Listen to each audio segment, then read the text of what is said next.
Fryman, and I'm here representing the RULH Dual Credit Multimedia team here at the Corsi Tree Farm, and I'm here to interview Mr. Sheldon Corsi. Good morning, Mr. Corsi. Thank you for having us out this morning. My pleasure. What could you tell us about this tree farm start, and how long has this place been in business? My father started raising trees in about the mid-50s, and he was a wholesale tree grower, and then toward the end of his career, the choose and cut or cut your own business kind of started to develop, and so he directed in that direction, and I took the operation over. This is my 38th year of doing it, and and we've, it's evolved a lot over that time. We built this building in 2009, and you got to try to keep up with what people want. Right. But yeah, I've been doing it for 38 years. Right. In order to keep up with the customers, what kind of trees do you sell in particular? Well, we sell a lot of, this area you're kind of restricted as to the type trees that you can grow. But white pine and Norway spruce are real popular. Canaan fir is one of the few fir trees that do well around here, but they're a bit of a gamble too. So we plant a lot of Canaan fir, but sometimes they don't do well, so the spruce and pine are our mainstay. Oh, okay. Are these trees pre-cut, or do you have employees to provide assistance for cutting them down? We don't do any pre-cut trees. What we do, everything is you go out in the field, you choose your tree and you cut it. If you need assistance, we have guys that run around in gators with trailers, and we charge $8 to haul your tree in for you. Because sometimes people cut really large trees and they're too big to carry up here by hand. How would that process start for getting your Christmas tree this holiday season? Well, people that have been here pretty much know what to do, but if somebody's new, if they ask what to do, we direct them toward the hand saws. We loan a hand saw if you don't bring your own. We also have tarps that they can drag their tree on to keep it out of the dirt. And we keep it simple.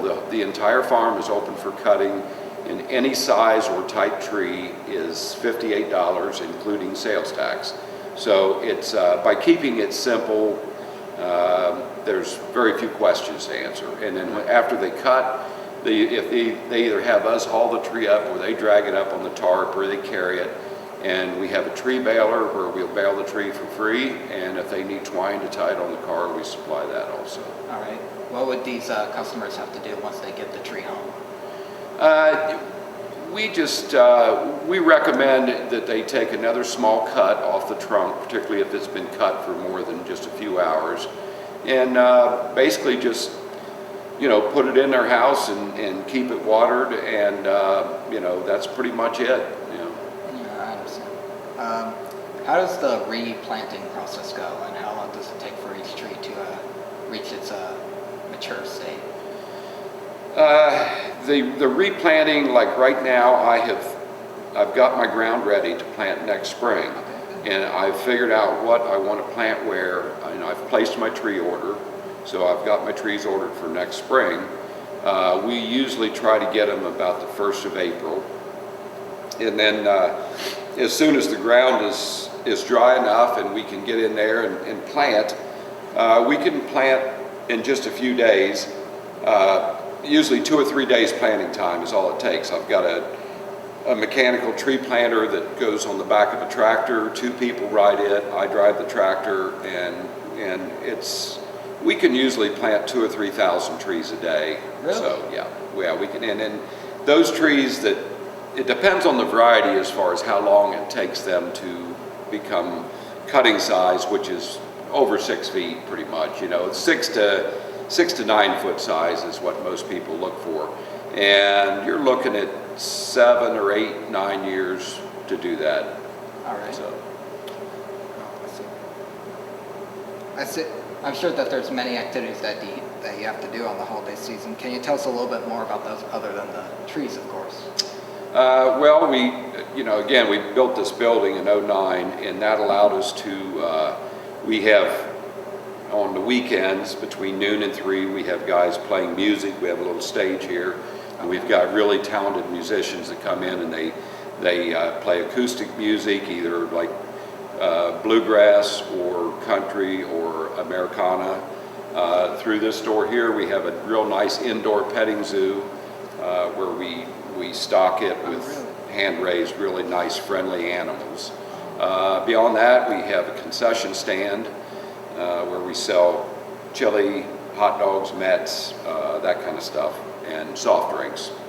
Oh, good. So it's a nice little holiday hangout along with being a Christmas tree farm?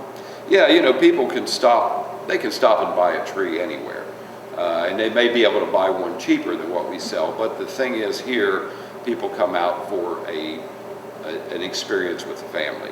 It's usually young families, people with young kids, and so you're not just selling a tree, you're selling the whole experience. Right. And we try to keep it as inexpensive and as simple and country as we can, because you know, the holidays anymore can be so overwhelming with all the commercialization, the expense. So we try to kind of stay away from that. Yeah, that's a good thing to do. Yeah, I think so. Let's see.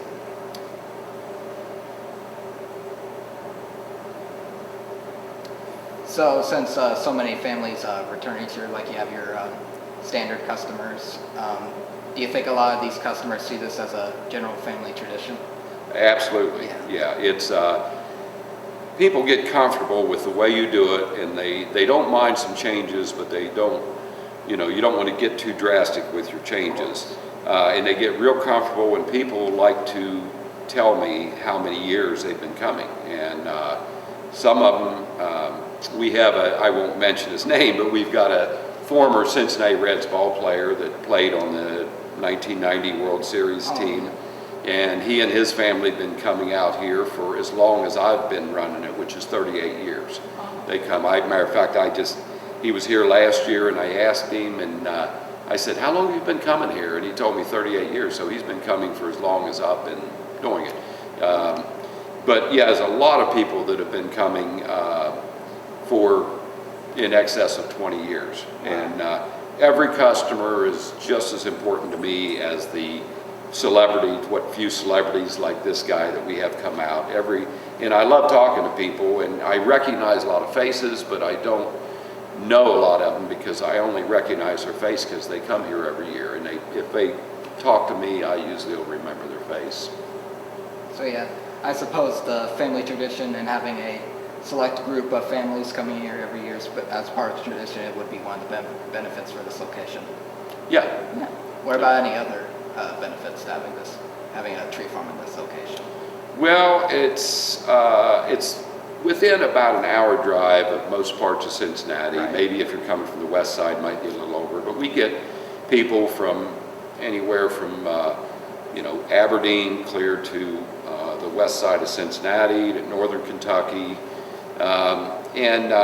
you know, it'd be nice to have a tree farm down in Claremont County or Hamilton County, but when you start talking about 100 acres of ground, you couldn't really afford to do it down there. So it's going to be a little bit of a drive to any of the Christmas tree farms because they are a farm, and so you need to be in an agricultural area. So, but yeah, it's people that yeah, they're real familiar with how to get here and the way the operation's laid out, and that helps a lot. And really, what keeps you in business is your repeat customers, the people that will come back every year. I mean, last year we had terrible weather, it rained every weekend, but a lot of my die-hard customers, they trudged through the mud and they came out. You know, they're not gonna stay away. Of course. I see you decorated quite a bit around here for the lodge. Do you do this every year? We do, yeah. The lodge goes through a big transformation in preparation for Christmas. It takes us several weeks to get it ready. And Donna, who's my partner, she helps me with this, and she takes care of most of the stuff inside, and I take care of getting the farm ready. So, but you know, we help each other out a lot. Okay, that's very good. It's good to have everyone on board for this sort of thing. Oh, yeah, yeah. I think that's all my questions, except for one here. What time is the farm open? Like what hours, days? We're going to open for the season November 29th. We always open the day after Thanksgiving. That's a Friday. And we'll be open the 29th through the 22nd of December, but we're closed on Mondays and Tuesdays. We're open 9 to 5 daily, Wednesday through Sunday. Mondays and Tuesdays we close so that we can kind of clean things up after the weekend and get stuff ready for the upcoming week. And Monday and Tuesday were always pretty slow days anyway, so I picked those to be the days that we close to kind of regroup, you know. All right. So I think that's everything. Thank you, Mr. Corsi, for having us today. It was my pleasure, sure. Thank you. Well, everyone, this is definitely a very beautiful tree farm, and there's a lot of great trees to choose from for the holiday season. Make your trip to Corsi's Tree Farm today for this Christmas year. My name's Elliot Fryman, and I'll see you next time. Bye-bye.